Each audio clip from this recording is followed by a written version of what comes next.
When most people are talking about increasing the distance in disc golf, they're usually talking about backhands.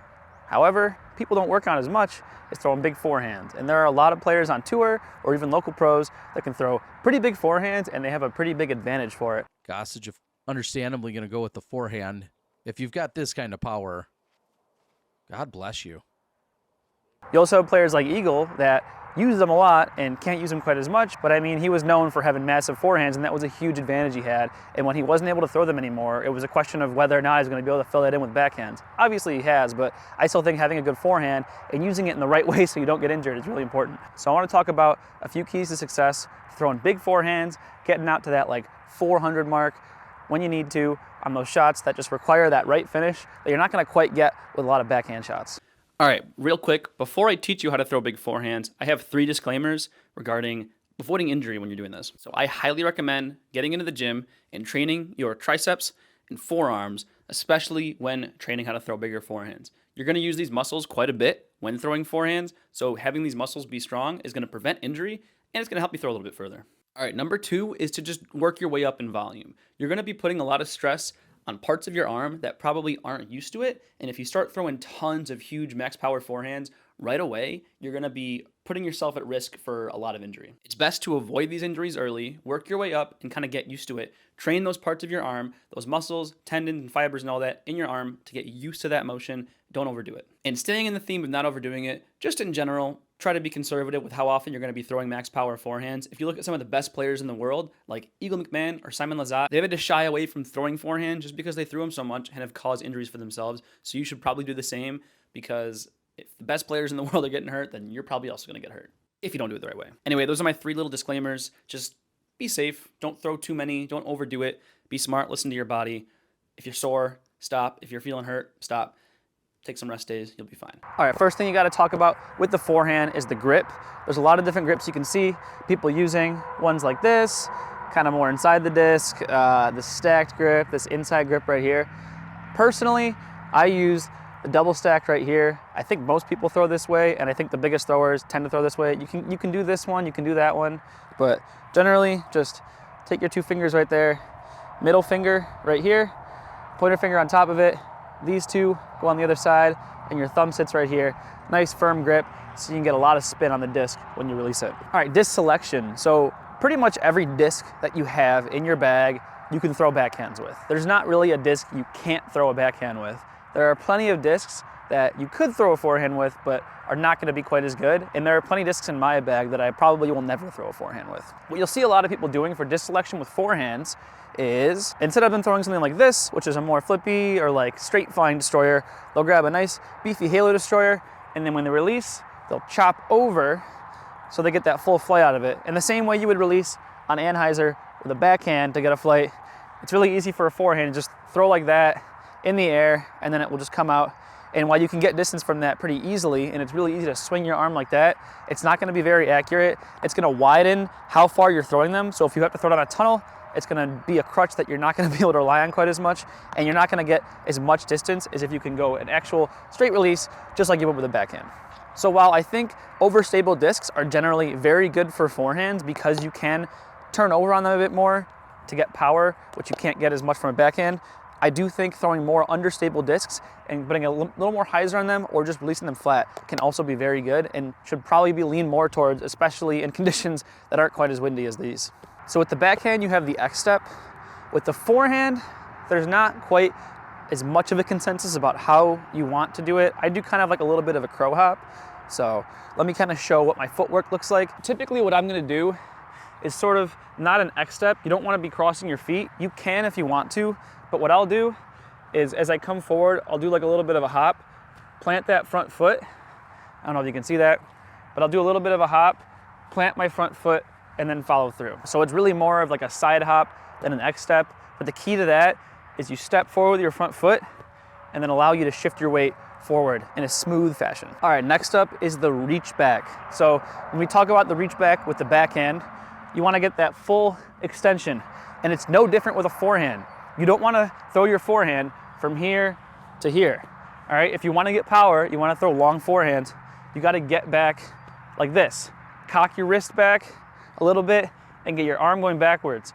because if you don't get this full reach back, you're not gonna have as much room to accelerate and then not as much range of motion with your arm to snap the disc out. If you just start right here, that's fine for an upshot, but if you wanna throw 350, 400 feet, you're gonna have to get your disc back a little bit so that it can move forward and accelerate all the way through from the start of your reach back to the disc exiting your hand. Now, following the reach back, if you saw, when I put the disc back, you can kind of see my elbow pushing forward a little bit. Now, I don't want you to strain yourself too much, but if you watch the top forehand throwers, especially Eagle when he was throwing a lot of forehands, what you're gonna see is you can't really do it in slow motion, but it's gonna be almost like his arm goes back and his elbow leads forward and then it snaps forward. And look at this. This is what doesn't make sense to me. When you do this reach back, what I want you to think about is leading with your elbow. So you're gonna reach back and the elbow is gonna come forward first and then the arm is gonna lead after that. That's where you get a lot of the snap that you're getting. It's almost like the power pocket of the forehand. You want your disc to come back, elbow first, and then snap forward. And then following that is gonna be the follow through. So you're gonna, after you release the disc, and I'll talk about release angle in a second. So it's gonna be back, elbow through, and then follow through. And that follow through, if you watch someone like Jeremy Colling, he does this pretty well, is the follow throughs like this.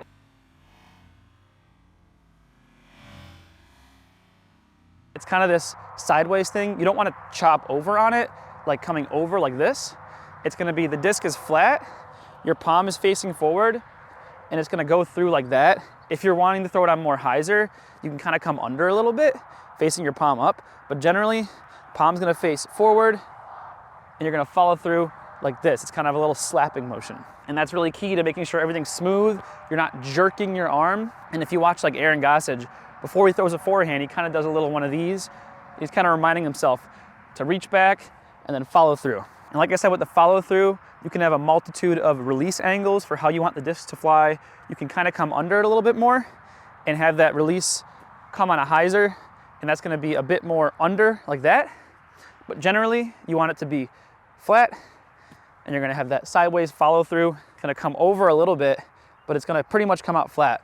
If you wanna throw an anhyzer, you can kind of come over it a little bit, and that'll be useful for a lot of shots, but generally for max distance forehand lines, it's gonna be that straight follow through, that flat follow through. The last thing that I think is super important is staying low when you're releasing the disc and when you're in the last part of your X step.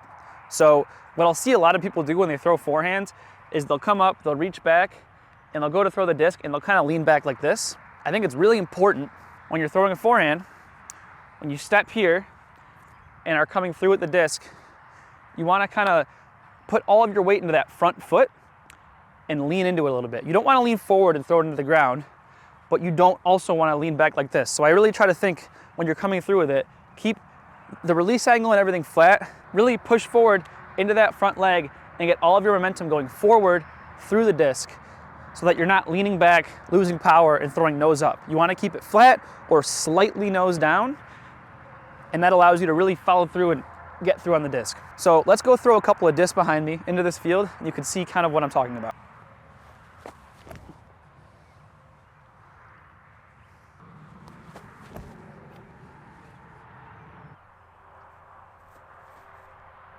Now you can see I didn't throw that super hard, but I had the reach back, elbow followed through, arm followed, and I just had that easy follow through at the end, that sideways follow through, and that probably went like somewhere between 300 and 350. I'm throwing kind of into a hill a little bit, but on flat ground that could have almost went 400.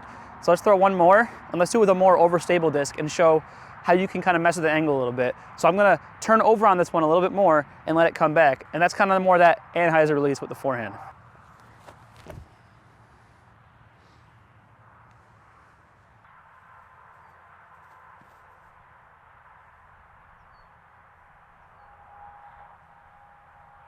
So those are kind of my few tips for throwing big forehands. I think if you follow those steps, get out into a field, throw a couple a day, get your arm used to it, get those fast twitch muscle fibers used to throwing that, and just get really good at that motion. You could be throwing 350 to 400 pretty easily. Remember, you don't want to be too jerky and really snap forward. Really smooth, just follow through, and you'll be throwing big forehands in no time. I'm gonna be going over all sorts of different things, all sorts of different mechanics within the forehand, within the backhand. So subscribe to the channel, leave a comment. Yeah, get out there, practice those forehands. Don't overdo it. Definitely can hurt yourself, as we've seen many of the top pros do. Take it easy. I'll see you next time. Peace.